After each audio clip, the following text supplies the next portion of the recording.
So whether you are new at journaling or if you've been journaling your whole life, it can sometimes be hard to know what to journal about. So in this video, I am going to share some of the things that I journal about regularly, and I'm also going to share the sorts of questions that I ask myself whenever I sit down to journal.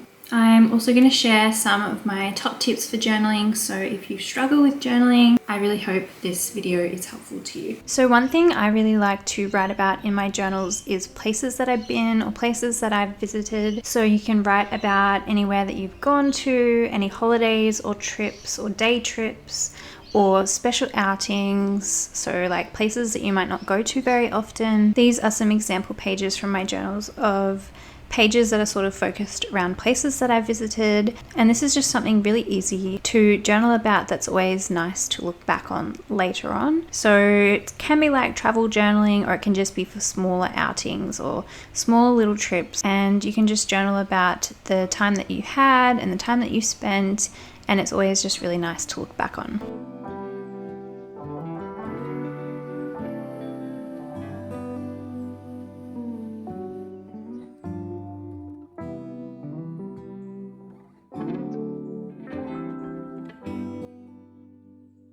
You can also always just journal about things that you have done. So these can be like new experiences, such as classes or workshops that you've taken, or they could be some achievements or new skills or hobbies or any kind of experiences that you've had.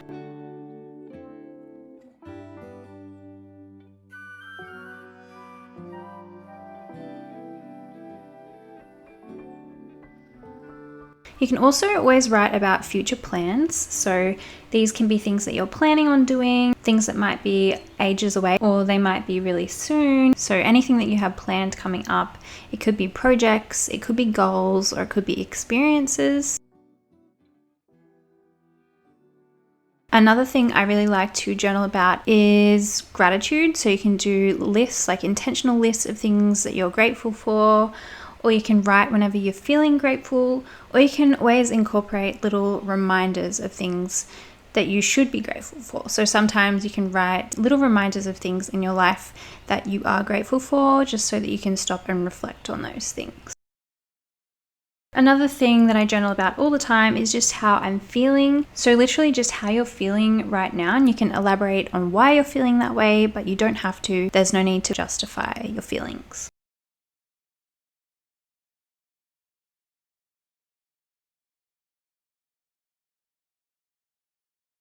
Another thing you can journal about is just things to remember. So small little things that you might easily forget, like your current favorite perfume or your favorite TV shows, or you could journal about a special day or a special person.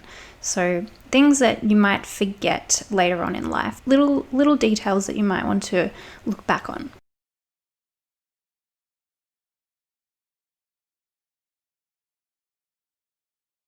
Another thing that I do a lot is journal old memories.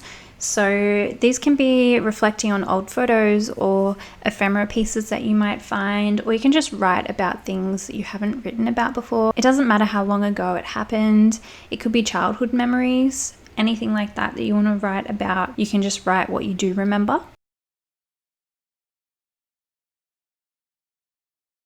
A lot of the time I'll also do brain dumps or lists in my journals. So these can be really random, messy little things all around the page, and it's just a good way to sort of clear your mind and just dump everything out. So you can write like your favorite things or your to-do lists or any small goals that you have.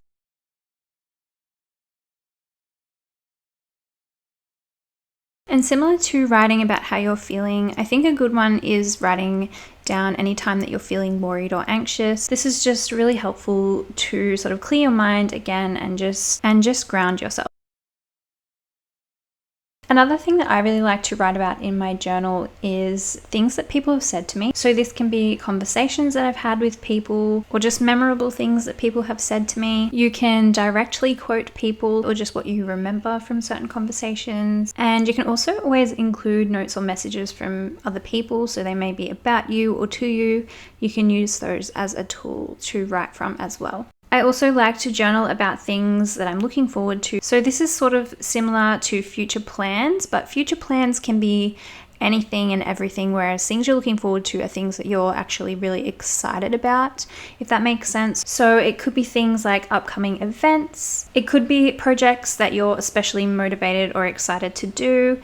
You could be looking forward to celebrating someone else or any other exciting things to come in your life. So those are sort of my go-to things when I'm sitting down to journal, but I also wanted to share some additional tips just to sort of hopefully help take off any pressure or concerns that you may have when it comes to journaling. So first of all, I think definitely don't feel the need to fill entire pages or an entire page. You can start small and just write a small amount. So I would suggest filling up just a small section of a page, or even like a label or a journal card rather than a full page, just to take off that pressure of feeling like you have to write a lot. You can also use decorations or ephemera along with your written journaling to help fill up the pages or to help prompt more and more writing and more thoughts from you. You'll see this a lot in my journals and the examples that I've given. I love to use visual things to help prompt my written journaling. I feel like it gives the journal so much more interest and it makes me feel more excited to journal and more excited to look back on my journals as well. I think it's also good to practice by reflecting on good days or good memories. It's just a little bit easier because you don't have to worry so much about people reading your journal if it's positive things that you're writing about. Whereas if you're writing more personal and more deeper, sometimes negative things when you're journaling, it can be a little bit scary that someone else might read it. So I'd suggest starting with the positive, and as you become more confident and more comfortable, you can start delving into some of that more personal stuff. Another thing that I really like to do is just hide journaling in pockets and in envelopes so that I feel more comfortable. So you would have seen that a lot in my journals as well. I'll do a lot of written journaling and I'll just tuck it away into an envelope, and that way I've got all of my visual elements on the pages. I've also got my written journaling, but it's more hidden. So it still feels very personal and close to me. It's not out on display. And last of all, if you do still feel stuck, you can always go ahead and explore responding to prompts. You can find prompts on the internet. So if you just search journal prompts, and I would suggest choosing particular prompts that interest you or things that you think you would find interesting to read about yourself. So some people really enjoy responding to journal prompts and other people don't, but it's definitely a good activity to try, especially if you're new to journaling and you don't know where to start. So these are the main sorts of things that I journal about, but of course there are so many other things, and it really just comes down to you. You've got to remember there's no rules with journaling. There are no limits. You can do whatever works for you and whatever benefits you. For me, I really like to keep my journal enjoyable, and I usually do a lot of memory keeping sort of stuff. So these prompts really help me get started. And usually once I do start off with these sort of basic questions, the journaling really just flows from there. And sometimes I'll just continue to write on a whole different path and just see wherever it takes me. So I really hope this video has helped you with your journaling and maybe has inspired you. Thanks so much for watching, and I'll see you guys soon.